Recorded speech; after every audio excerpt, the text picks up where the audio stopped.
In the beginning, darkness was on the face of the earth. And God said, "Let there be light." And God created creatures of every kind. But humanity has exploited his creation in the name of the almighty dollar. Until today, thousands of species are on the brink of extinction. But there are those who are acting to save endangered species before it's too late.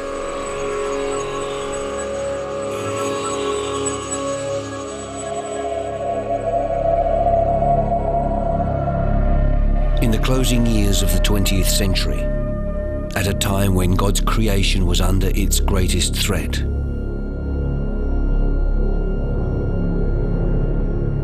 as species of plants and animals were daily being added to the endangered species list,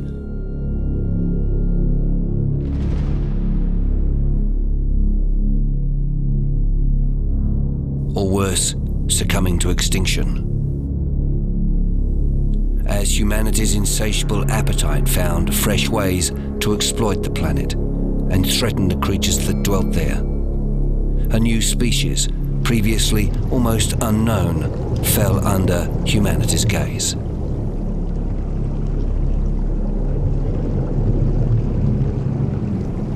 This species, which had managed to escape humanity's hungry eyes, came from the same place as the mystical dolphins.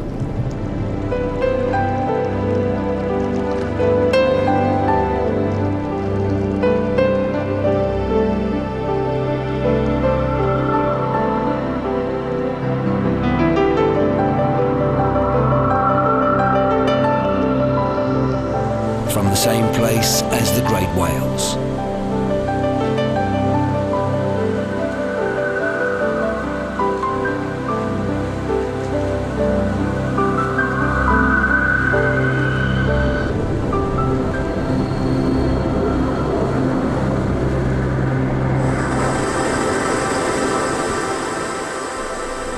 As very life itself.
This creature, the whale shark, which shared the depths of the ocean with a myriad of other creatures of the deep, was no threat to humanity at all.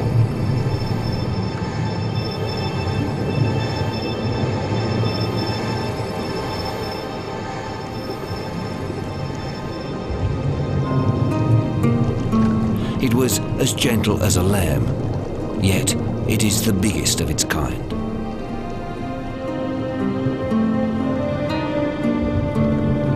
Since the beginning of time, and across millions of years, the whale shark has cruised the oceans of the planet almost unnoticed. Despite its huge size, it was as if it was invisible to would-be hunters. Overlooked, it lived a serene life, totally suited to its demeanour. As if divinely protected, this species seemed to have been inadvertently omitted from the great book of animals to be hunted and exploited. That is until at last, almost by mistake, the gaze of humanity fell upon the whale shark. And today in some countries it is a delicacy to be eaten at $10 a kilo.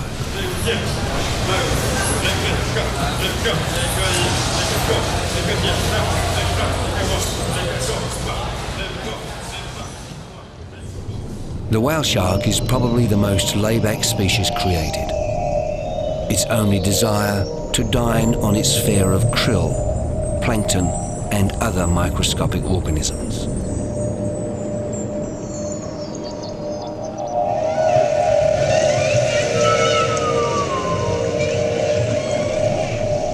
The whale shark is an enigma.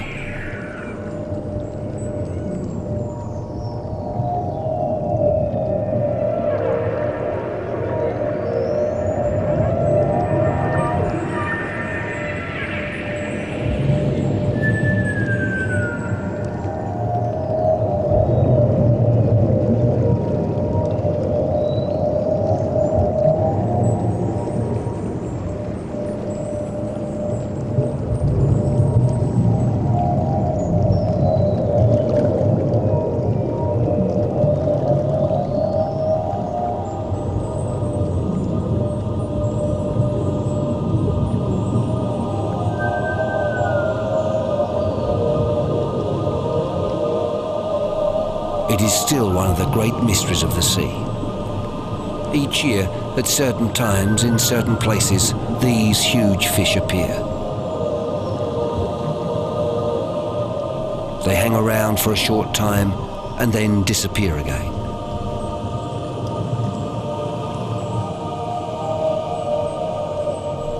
No one really knows where they come from or where they go to. What is known is that it can be found around the subtropical zones right around the world. That the whale shark is a filter feeder. It takes in 6,000 litres or 1,500 gallons of water every hour. As it feeds, it passes these huge volumes of water through its gills, causing them to flare out. One of the results being that the shark has to clean its gills. This coughing dislodges the small pieces of food that have become lodged in the gill rakers. As the biggest fish in the sea, the whale shark has very small eyes. Scientists believe that the whale shark has poor eyesight and think it would certainly find it difficult in locating food if it relied solely on its eyesight. Scientists believe that the whale shark, like most sharks, have an extremely sensitive sense of smell. Their nostrils are located just above their mouth, allowing a continual flow of water past this extremely important sensing organ. The most important sense is the whale shark's sixth sense. This sixth sense is a vibratory sensory system which runs along the flank of the beast and runs from the top of the head and ends at the tip of the tail. This sixth sense, which all sharks have, helps to identify and locate prey and predators.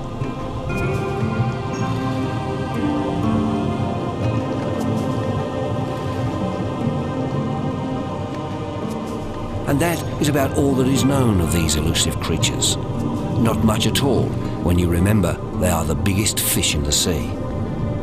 In fact, they are so elusive, up until the mid-1990s, there had only been 320 recorded sightings worldwide. One of the scientists who is trying to increase this knowledge of the whale shark is Dr. Scott Urquhart from California. It's clear that whale sharks are seasonal in many places of the world, primarily in tropical areas, but except for that short seasonal period, they're gone from our view for the rest of that time.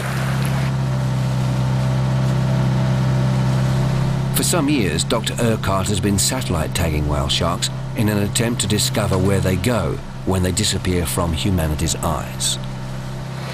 We've got this world's largest fish, wanders the world's oceans without seeming to be concerned for boundaries or limitations of any sort.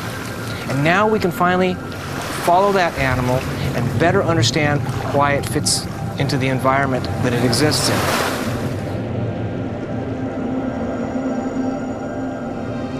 And since he has been following the whale sharks with satellite telemetry, he has discovered that this species could literally be a true citizen of the world, using the world's oceans as their neighborhood. Gypsies of the deep, wandering where they will. It seems certain age groups and genders hang out together in certain parts of the world. In the Pacific, off California, there seems to be a huge number of older females, perhaps the grandmothers of the species.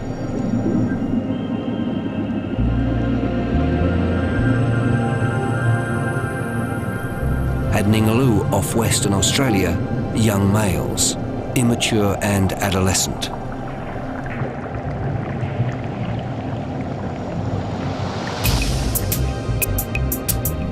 And off the coast of Taiwan, females. What's more, pregnant females. In fact, it's thought that the waters off Taiwan may be one of the world's most important locations for whale sharks, because it's the only place in the world where pregnant whale sharks have been landed. Therefore, researchers believe that it is a birthing ground for the species. And this is a big concern for conservationists, because Taiwan, which has a huge fishing fleet, is the one nation in the world which aggressively hunts the whale shark, and any other shark for that matter, common or endangered species alike.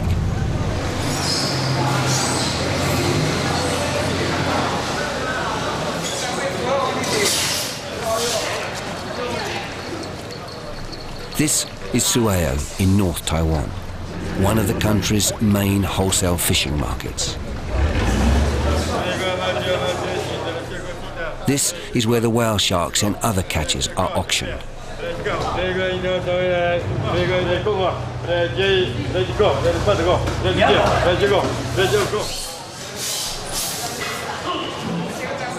This is a sad sight. What we see here is astonishing. There are rare giant hammerhead sharks, sandbar whalers, tiger sharks, grey nursing sharks, and many, many more. Just part of the 100 million sharks a year taken from our oceans globally. These shark fins and the rest of the carcass are destined for dinner tables in restaurants and retail markets in Taiwan, Singapore, Hong Kong, and mainland China. The Taiwanese, infamous for their exotic palate. The evidence for this is in their markets.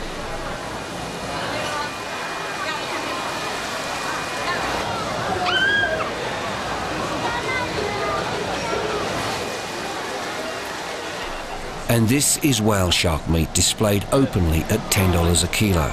And why shouldn't it be displayed openly? It's not illegal to sell whale shark meat here in Taiwan, and it's certainly not a crime to eat it.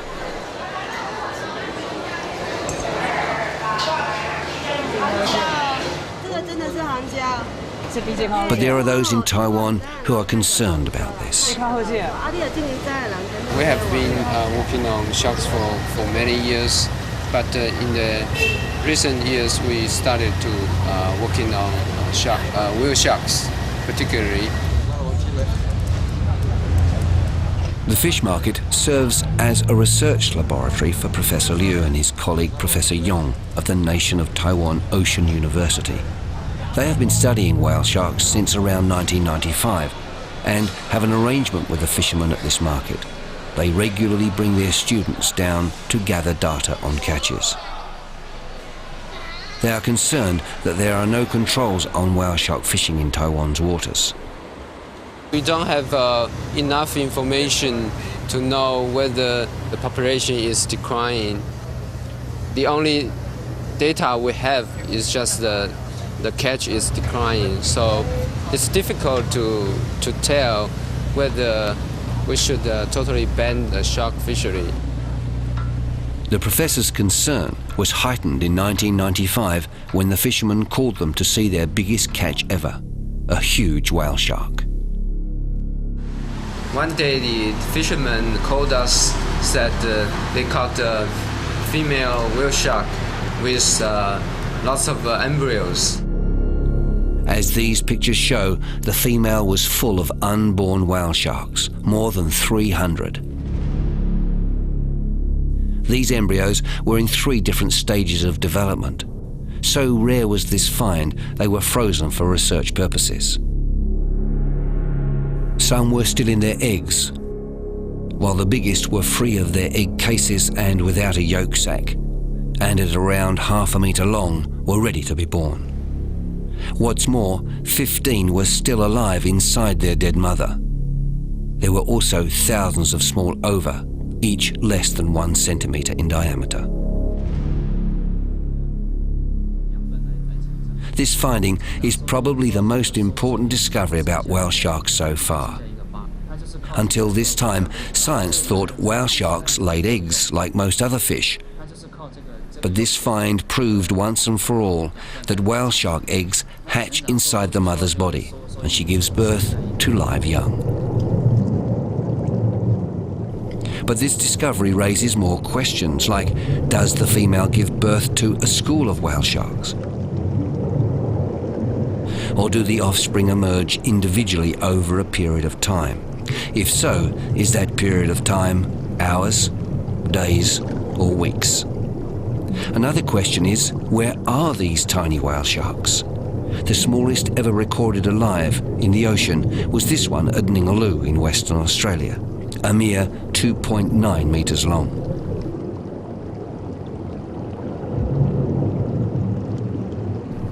Another important question concerns mortality. Although a female whale shark can carry more than 300 young and have the reproductive ability to produce thousands of offspring, no one knows the survival rate of these pups. Perhaps their mortality should be compared to that of the turtle, which lays thousands of eggs. But very few of the hatchlings survive. So the catch of a single whale shark, pregnant or otherwise, has a larger effect on the whale shark population than anyone could possibly imagine. Like most other large sharks, the whale shark takes many years to reach sexual maturity, maybe as long as 30 years.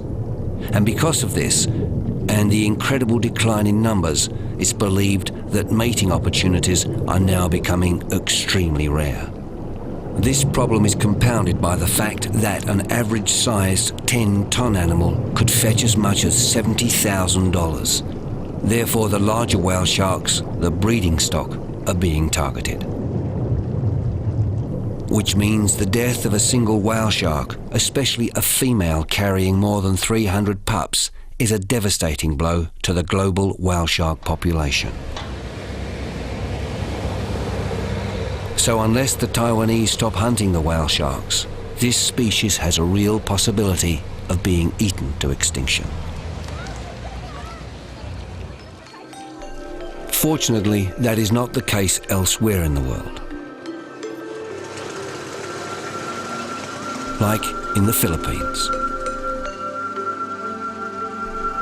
The Philippines is one of the world's best kept secrets. Its countryside is as beautiful and as colourful as its people. Being one of the world's poorest nations, it has as many political and social problems as it has islands. But this nation's love for life and its deeply held religious beliefs have resulted in an amazing event. In a country that many Westerners would call backward, in a country where a town like Donsol in the province of Sorsogon, in the shadow of one of the world's most active and beautiful volcanoes, a place where there are only 2 telephones for 30,000 people, they have done a remarkable thing. Below the waters of the South China Sea, which laps the shores of Donsol, live many whale sharks, or butonding as the locals call them. In fact, scientists believe these waters hold the greatest concentration of whale sharks anywhere in the world. Schools of as many as 30 of these giants have been seen congregating.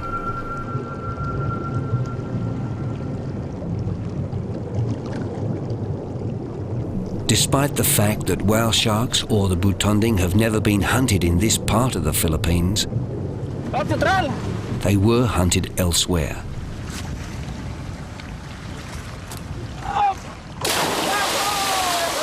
And because of this, the folk of Donsol feared that hunters from other islands would descend on their coastline. So, in 1998, the local municipality declared the whale shark a protected species. And in fact, there was an ordinance passed in the municipality declaring the Donsol coastline as a sanctuary for whale shark. The Vice Mayor of Donsol, Donny Cloef, says one of the main people in the Save the Whale Shark movement was Karina Escudado. I got involved in saving the butonding. It all started during the launch of the International Year of the Oceans. Karina had already fallen in love with the whale sharks years before and decided to make it her mission to save them. She went to Donsol to persuade the local government to save the butonding, and they didn't take much convincing. The people of Donsol has lived with the whale shark for so long, and then they were happy that these gentle creatures were protected by the law. And it seems that the new law came just in time. 2 days after Karina had walked away from Donsol with a copy of the new law banning whale shark hunting, hunters came to town seeking permission to kill. I think we were just very, very lucky. Somebody up there is watching this place. I know it because, I mean, just check it out. The timing. I mean, by the time these guys came here to apply for this, they just couldn't get it. We got here first. We're just lucky we got here first. In fact, the local ban on whale shark hunting was so popular, it forced the federal government to follow this tiny town's lead.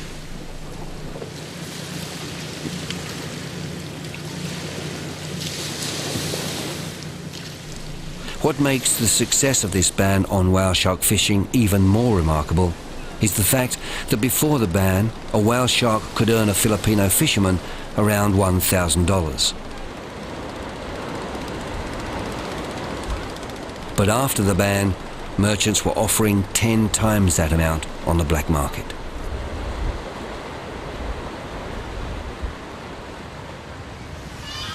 Well, the whale sharks here in the Philippines are quite threatened because of a fishery and a market that's out there for the whale sharks. A.A. Yuptonchai is a project officer with the Worldwide Fund for Nature.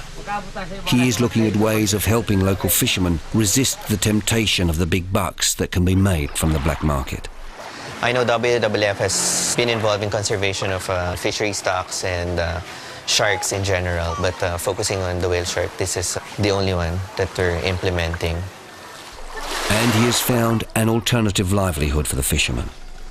The WWF has organised them into a collective which has embraced ecotourism. A cooperative of the town's fishermen who take it in turns to take the tourists out to swim with the whale sharks.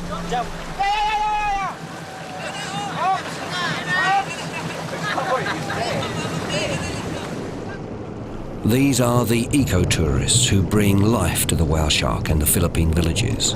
They bring environmentally friendly dollars.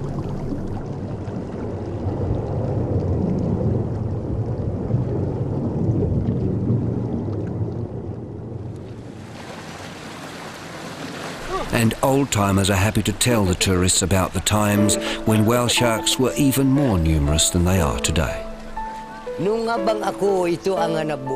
He says while he was earning a living fishing, there was a time when he encountered an accident with the whale sharks.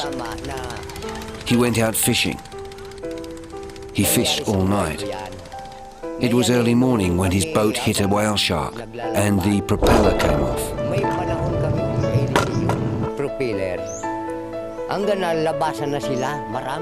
Suddenly, they were surrounded by lots and lots of whale sharks.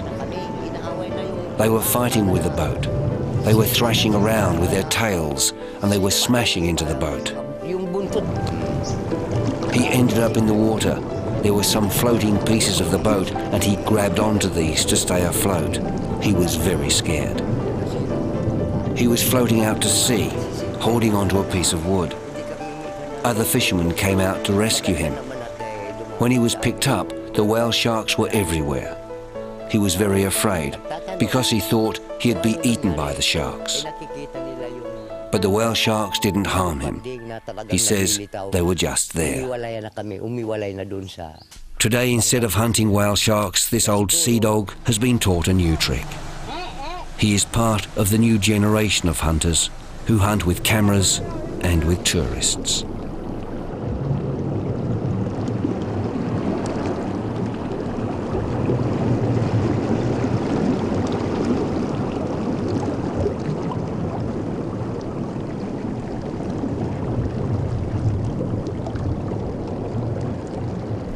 Another underestimated nation, which also deserves recognition for its environmentally friendly policies, lies half a world away in the Indian Ocean.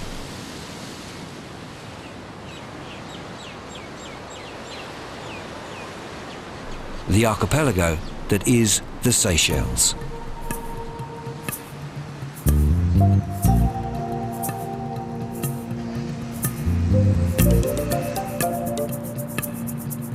Here at certain times of the year, these waters, like the Philippines, have scores of whale sharks.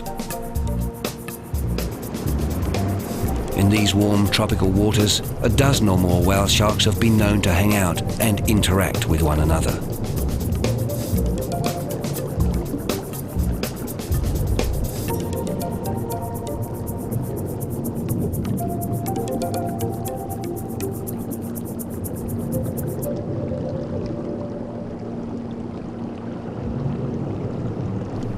But like everywhere else, the whale shark numbers in the Seychelles seem to be on the decline. Whale sharks are very much still an enigma. How far is the shark? David Rowett is a whale shark dive tour operator. He is also a conservationist, working closely with the Seychelles government on ways to protect the whale shark.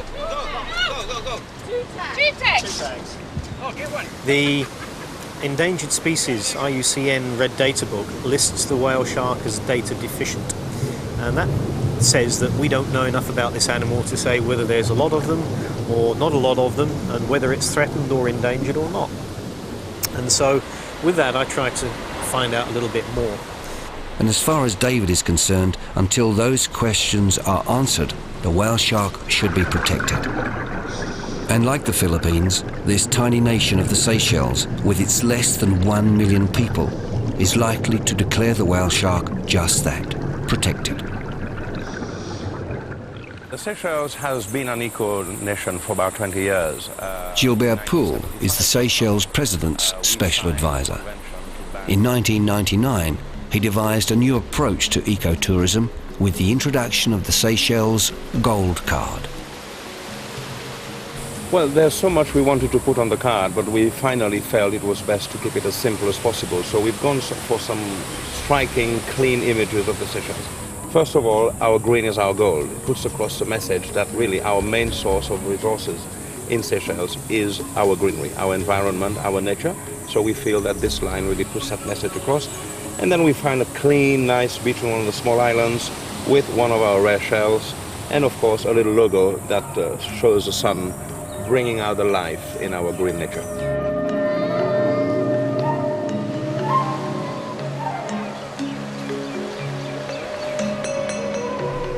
He says this gold card will help maintain the 46% of the Seychelles which is today protected. He says there is no other nation in the world which has declared almost 50% of itself protected. This protection has one single aim: to preserve and enhance the Seychelles' unique wildlife, its amazing array of birds, its giant tortoises,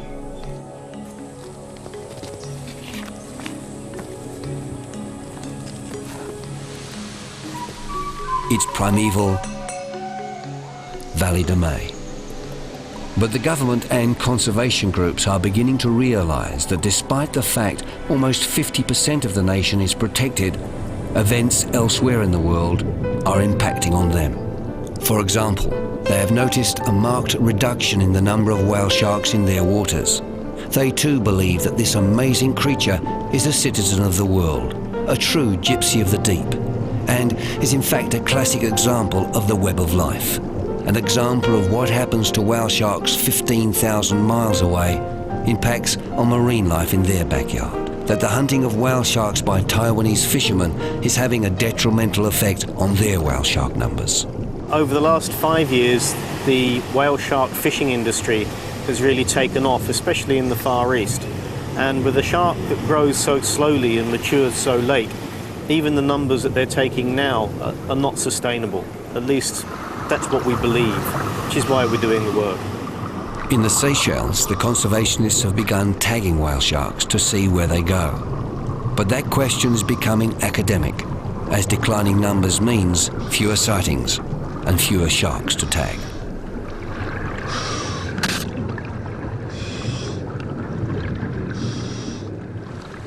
Meanwhile, another tagging expedition is underway, this time back in Donsol in the Philippines. In fact, there are two tag teams hoping to meet up with the Donsol whale sharks. Dr. Scott Urquhart from California and his team is one group. They have brought across satellite tracking devices which they hope will be able to tell them if any of the Filipino whale sharks ever venture outside the South China Sea. So we came here with our satellite telemetry devices, as well as our ability to look at genetic fingerprinting of the sharks to determine if these sharks are truly a resident population or if they are a population that are connected to elsewhere, other areas of the Pacific, such as in Ningaloo Reef in Australia. The other team belongs to Denise Newbound. She has a totally different plan of attack. As a biologist, I look at the whale shark as a fish. It's a shark, and it functions as a shark. It swims through the ocean and it's looking for food. Denise has been studying whale sharks for about 2 years, and while others like Dr. Eckhart and Dave Road have been tracking them by using tags, Denise is trying to track whale sharks by using a biological method, by collecting copepods from the whale shark's skin. Copepod is a type of crustacean, and the big broad group of crustaceans includes all your lobsters, your crayfishes, your crabs, that kind of stuff. There's many species of copepods. It's basically like your insects of the sea. There's humongous numbers, hugely abundant, many different species, diverse species. You get some species that are commensal, live on other animals, live on fish, in this case live on sharks. Only these creatures on the whale shark eat bacteria off its skin. A symbiotic relationship. Both creatures benefit. But once I've located whale sharks, determined that the shark, is probably going to be okay with me duck diving, I just duck dive down, use forceps, which are like a big set of tweezers, very fine pointy ends, remove the copepod back to the surface and put it in a container back to the boat. And while Denise is searching out whale sharks to track them biologically, Dr. Urquhart is preparing his high-tech gear to help him track these gypsies of the deep. The transmitter sends a signal, very low wattage signal, about 1/4 of a watt, to one of 4 polar orbiting satellites. These satellites then use the signal that it's receiving to determine its location on the surface of the ocean. Normally at this time of year in Donsol, there are scores of whale sharks swimming around. According to the locals, the conditions are perfect for the whale sharks. the moon is in the right quarter, there is plenty of krill around, therefore whale shark numbers should be high. So now it's a case of waiting and seeing. Dr. Eckhard on his boat and Denise Newbound on hers, both tacking along the coast searching for the big fish.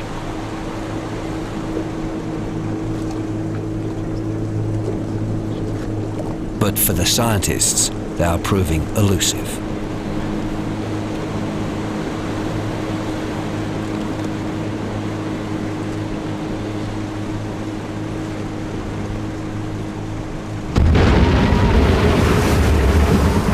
March 22nd, 1999, and Cyclone Vance smashes into Exmouth on the Ningaloo Reef in Western Australia, right at the beginning of the whale shark season.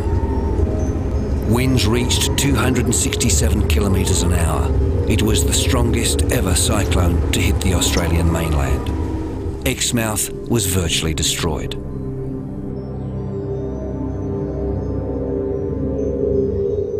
Tour operators were convinced the whale shark season was wrecked.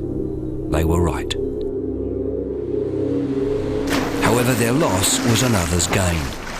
The whale sharks stayed clear of Exmouth for most of the season, preferring to cruise 150 kilometres further south on Ningaloo Reef at Coral Bay.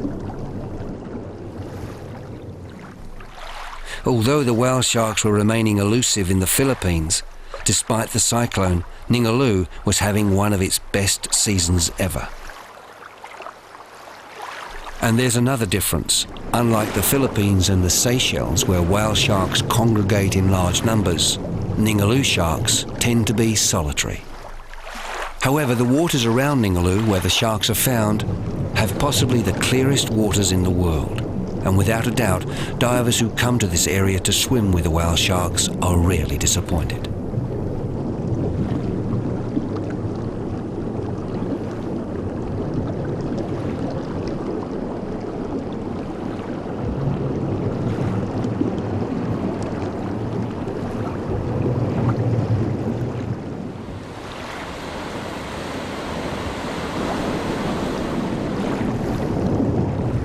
Brad Norman has been studying the whale shark's behaviour at Ningaloo for 5 years.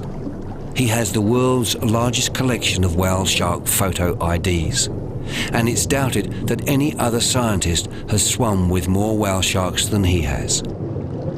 Brad Norman's work centres on whether the whale sharks of Ningaloo are permanent residents or temporary. His research leads him to agree that the whale shark is a gypsy of the deep. We don't know where they travel to when they leave Ningaloo. We don't know where they come from before they get here. We don't know basically how often they breed, how fast they grow. Brad says that it's likely that some whale sharks make extensive migrations, while it is also equally possible that other whale sharks remain in the area where the food resources are high, staying within a fairly local range. To help prove this, in the summer of 1999, he successfully satellite tagged a whale shark. Up until a couple of months ago, we were getting some really good readings back from where it was moving to and from, and it actually moved a little bit further north, which for us is very important because in areas in Asia where they're hunted, we want to know if our sharks go to those regions. But until we have some really good information on whale shark numbers and their migratory routes, it's very hard to encourage global protection. But you know, if we chip away at the research, finding out more information about them, I really think that we're going to have the ability to protect them and hopefully ensure they stay around forever.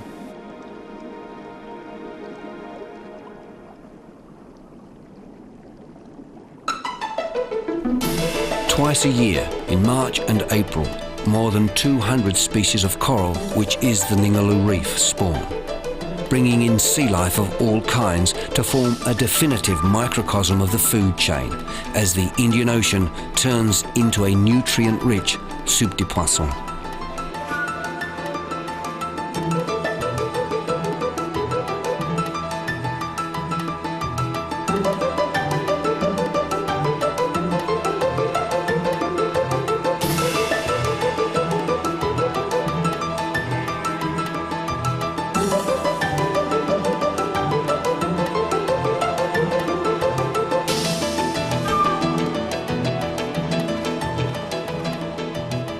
The coral spawning, which causes huge plankton blooms, is devoured by small baitfish.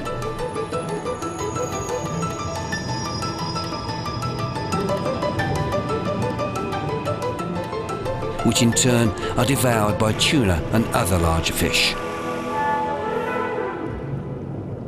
which are in turn eaten by sharks at the top of the food chain.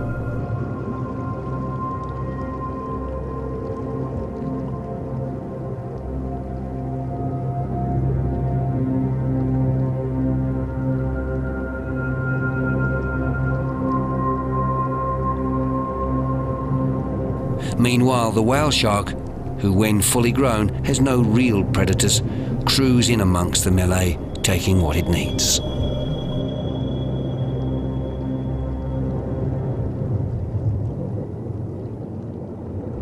Dr. Jeff Taylor has been studying whale sharks since the mid-1980s. He was one of the first to connect whale sharks to coral spawning. The numbers of whale sharks build up very quickly after the first coral spawning, and you can almost predict to the day when one's going to have the biggest numbers of whale sharks out there, and it's always in that period 2 to 3 weeks after the first coral spawning.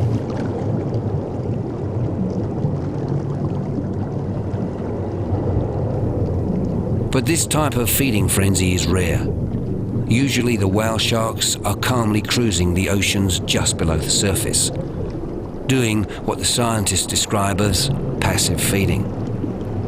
Just gliding along with their mouths open, eating whatever enters. Meanwhile, the whale shark's escort fish follow on, or rather, in the pilot fish case, leads the way. It was thought that these juvenile golden trevally led the whale shark to its food, but it has now been discovered that in fact these fish use the pressure wave of the whale shark to push them along. Or like this cobia, who has just been the victim of a serious mugging, taking shelter above the whale shark's pectoral fin.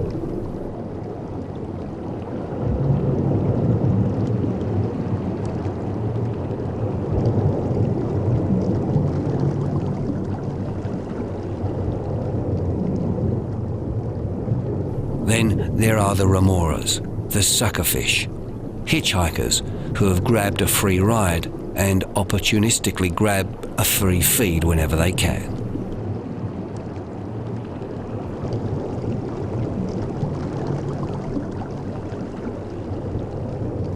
These escort fish take little notice of Brad Norman as he continues his research. As well as building his photo ID library, he also physically measures the length of the whale sharks he encounters.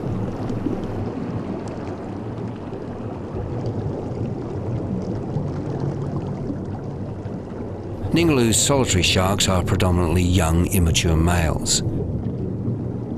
While male whale sharks mature sexually at around 8.5 meters, this little one of just under 3 meters is the smallest whale shark ever recorded.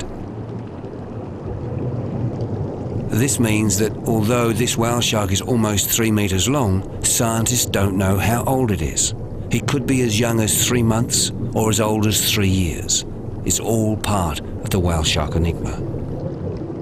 Very little is known about the whale sharks, considering they're the largest fish in the ocean. Having only been really discovered by science in 1829, we haven't got a long history of any work that's been done on them. Even up until a few years ago, we didn't know how they actually bred, if they produced live young or laid eggs. We're starting to slowly chip away at finding out these different important aspects of the whale shark's biology, and I know that in the near future we'll be able to break some more ground on them. And it's the excitement of swimming with these gentle giants and the publicity that this has brought, which is helping raise the awareness of the plight of these creatures.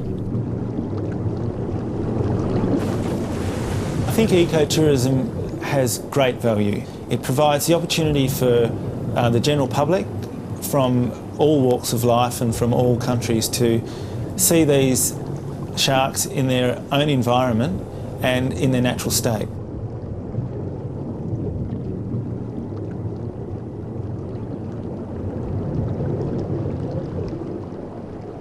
So it brings people in, they can appreciate the animals, in their natural state, but also the hundreds or the thousands of people that get to swim with sharks can say, hey, they're a very, very special animal. We should do everything we can to protect them and try and ensure that their conservation is upheld. Whale sharks became a favourite of the divers in the early 1990s, and since then thousands of divers have made a pilgrimage to Exmouth and Coral Bay to swim with these creatures.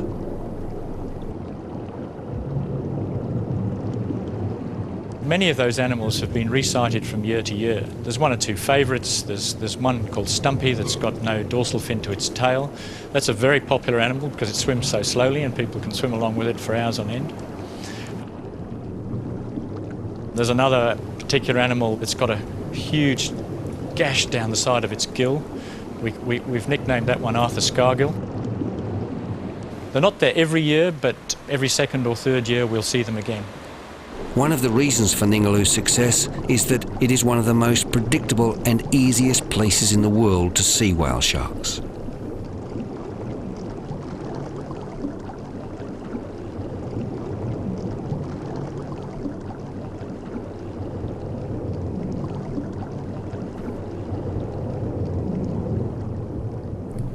Meanwhile, while Brad continues his work with the numerous whale sharks visiting Ningaloo, in Donsol in the Philippines, Denise Newbound and Scott Eckhart are chasing their first sighting.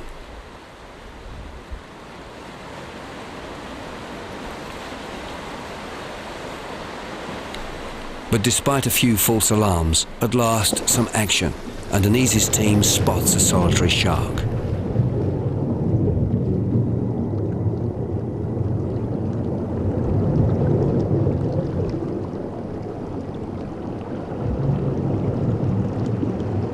Unfortunately, the visibility is too low for Denise to be able to find the tiny copepod she wants to take from the whale shark's skin, and she returns to the surface empty-handed. As for Scott, even worse luck. No shark at all. His trip was in vain. And the scientist is obviously concerned at the lack of whale sharks in an area renowned for their abundance, and at a time when whale sharks should be there. Plenty of krill and the moon in the right quarter. He says alarm bells should be ringing. The whale shark is technically not listed as a protected or as an endangered species yet, but they are a species of concern. And the reason is that we don't really know what the population sizes are. We know there are certain factors perturbing the populations, but we have so little information on the species that we have to be a little worried when we see populations being harvested. Everything that we've learned about shark populations, and in fact, all of these large, long-lived, slow-reproducing vertebrates indicate that they do not deal well with high harvests. And to say that just because we don't have enough information that we must therefore be allowed to continue to harvest them at unregulated rates is foolish, in my opinion. When you don't know enough to manage a population properly, then you're better off not utilizing that population until you do. Because every time we've tried it the other way, where we said, well, let's just go ahead and take some and find out what happens, we've done it wrong. The decline of all fisheries in the world are an example of why those previous management scenarios were improper.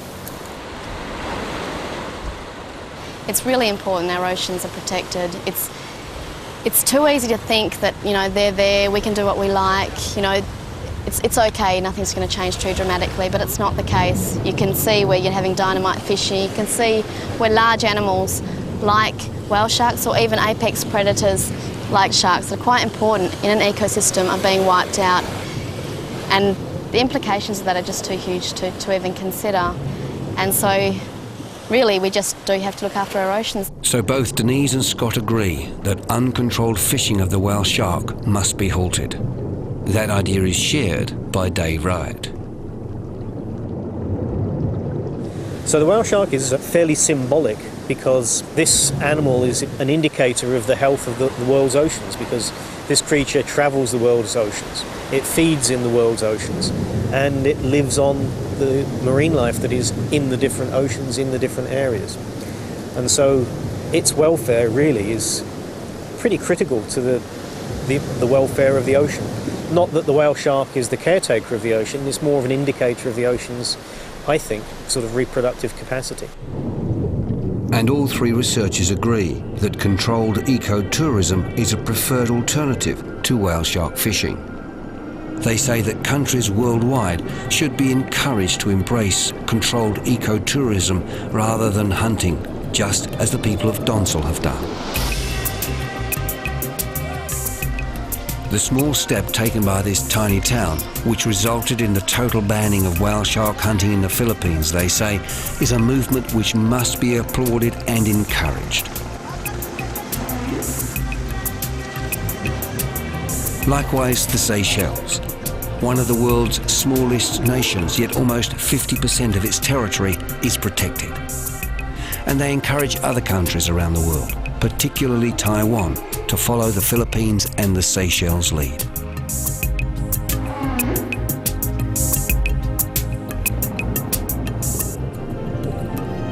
Scientific research appears to show that the whale shark is a citizen of the world, a gypsy roaming the global waters at will.